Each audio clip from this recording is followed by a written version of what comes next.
We are not going to. We are not going to ask for clemency. And that's his position still, is it? Yes, yes. And that's your position? That's my position.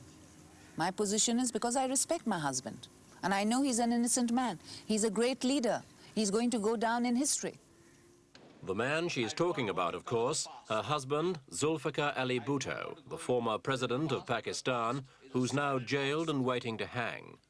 He'd served in Pakistan's three mightiest regimes, twice been prime minister, and was arguably the country's most successful politician, at some time having held almost every portfolio in the government.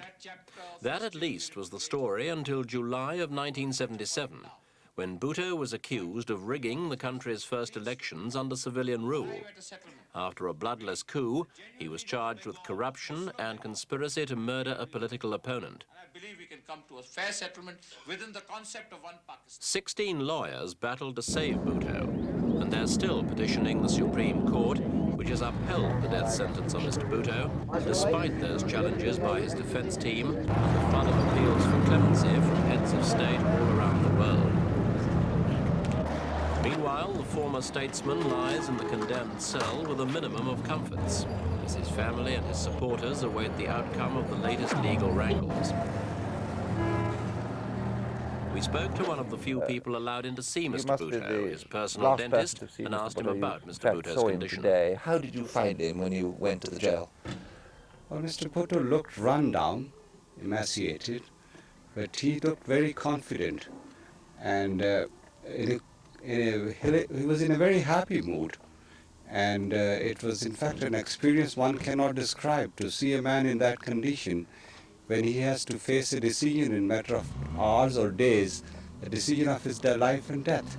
He's kept in a small cell which is more or less like a cage, with no protection from hot winds or cold, bugs or mosquitoes. And this is a typical death cell, presumably, is it? It's a typical death cell, you know.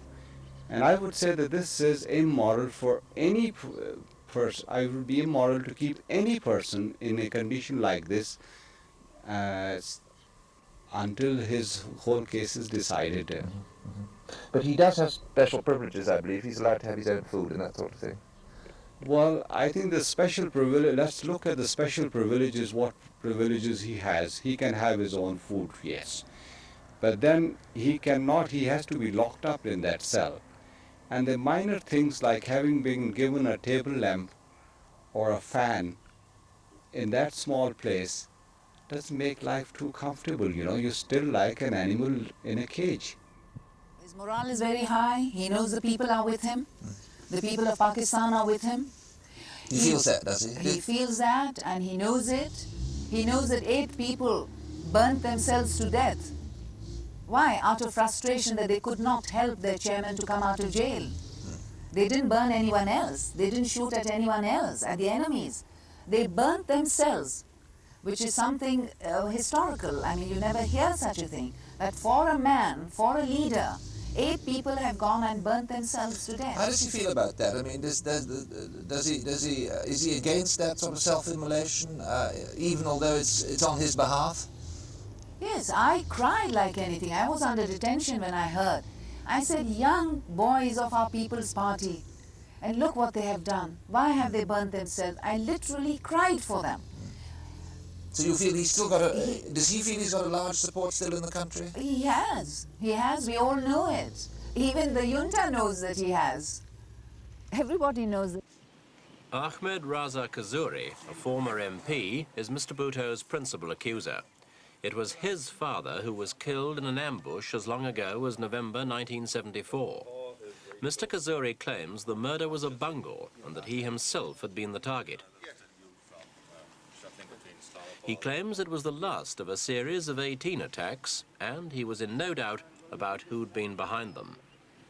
Then eventually I was convinced that the man who is, planning all these attacks from remote control and who is operating in a closed-circuit conspiracy is somebody where the long arm of the law cannot reach. And eventually I was convinced that it is Mr. Bhutto. But it could have been, in theory, somebody high up in the party or in the government.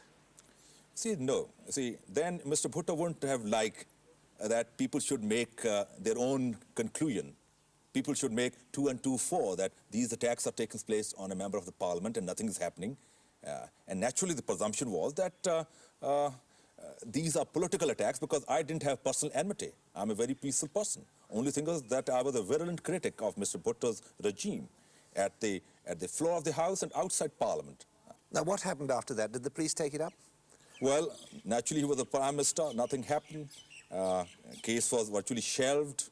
An inquiry was conducted by a judge of the High Court, Mr. Justice Shafiur Rahman, and that inquiry also reached to, gave certain findings which were going against Mr. Bhutto. The findings of the inquiries was also shelved, were never brought before the people of Pakistan. So nothing happened, you say. Because in our part of the world, the investigation is entirely the responsibility of the state. We do not have, like in the Western country, private licensed detectives that they can, collect evidence. And as a private person, I didn't have, all those resources to collect the evidence. Therefore, the responsibility was that of state to collect the evidence, and the state wasn't coming forward. And as it has come now on the record of the case, through this lengthy proceeding before the High Court and Supreme Court, that Mr. Bhutto was all the time trying to create clogs in the way of free and unhindered investigation of the case. But if there's no clemency and he's executed, then you would agree with that decision? Well, law must take its course. Law is not a respecter of the person. And when I was studying at the law school, I was happily taught that the goddess of justice is blind and it dispenses even-handed justice. And now that I am hearing about the appeals of the heads of states, I feel that the goddess of justice has unfortunately become colorblind. To some, it provides a red carpet treatment, and to some it puts into black hole, because these head of states have not bothered to send similar kind of appeal for clemency on behalf of 4 other accused who have also been sentenced to death in the same very case.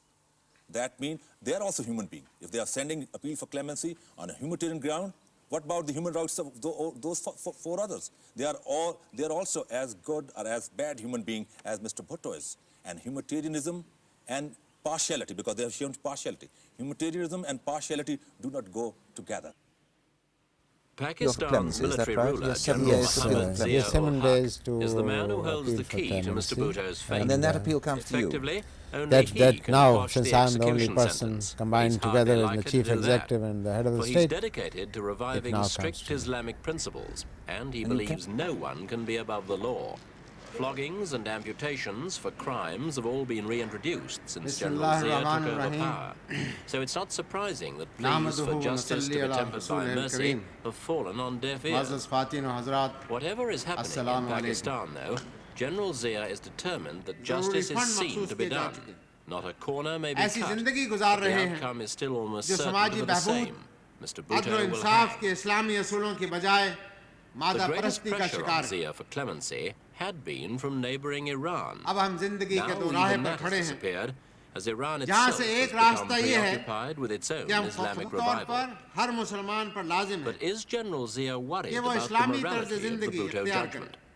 Frankly speaking, I'm not, because there were 7 judges, and it is entirely up to them to consider it and to answer the judgment according to their conscience and according to their thoughts. In fact, it shows how independent the judiciary is. Out of 7 judges, 3 say something different and 4 say something different. Do you not feel that that you're in a very difficult and dangerous situation, possibly, with the Supreme Court split 4-3 on a major issue of this kind, on an unprecedented sort of case? As I told you before, as far as the legality is concerned, it is perfectly legal.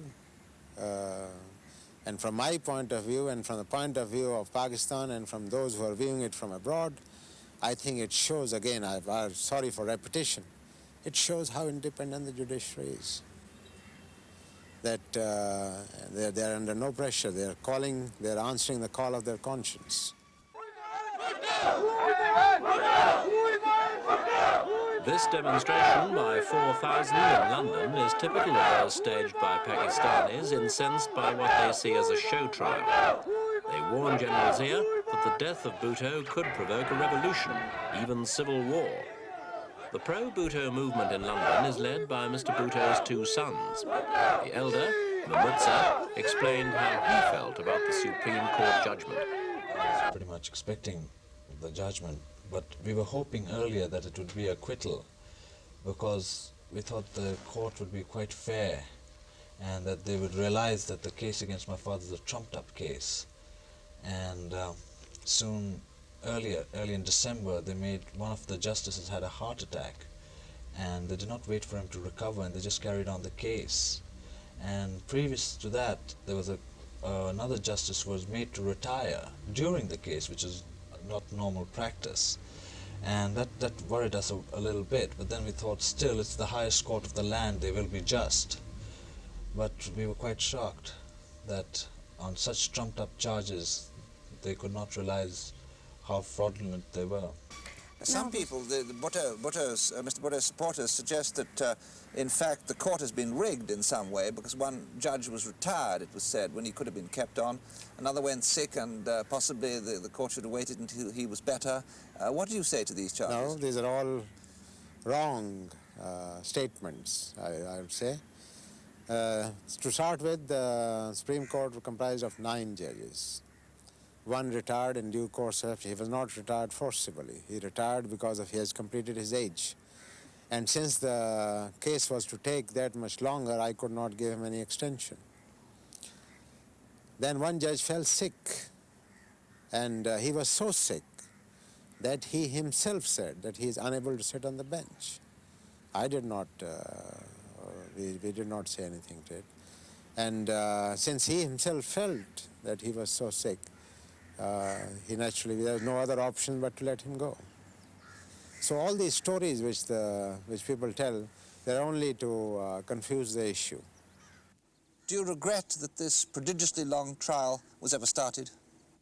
No, not a bit. I may not have given anything at all to this country, but Sandy, I've given them one thing. I've given them the rule of law. And I've proved there's nobody high or low is above the law. That's number one. We have also shown how independent our judiciary is.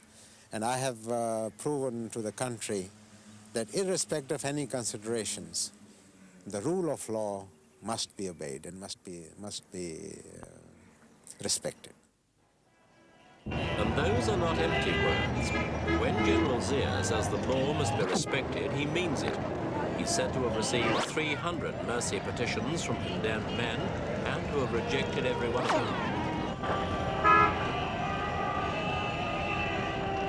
Mr. Bhutto is a special case.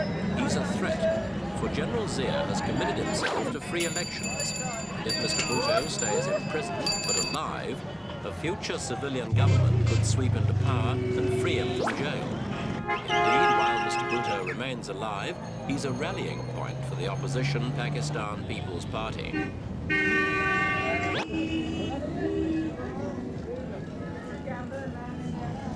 Dead, Mr. Bhutto would almost certainly become a martyr. But the military government could cope with a martyr more easily than a live force. And that, whatever General Zia might say in public, is what Mr. Bhutto definitely remains for Pakistan. How exactly do you see the next few days and weeks? What is the position as far as you're concerned? Nothing. The days will go back peacefully. I do not expect much trouble. We have taken full precautions about this, of course, because I consider prevention is better than cure. Been a lot of arrests, General. How many? Yes. Exact figure I may not be able to give you right off, but it runs into a few hundreds. Yes, I accept that.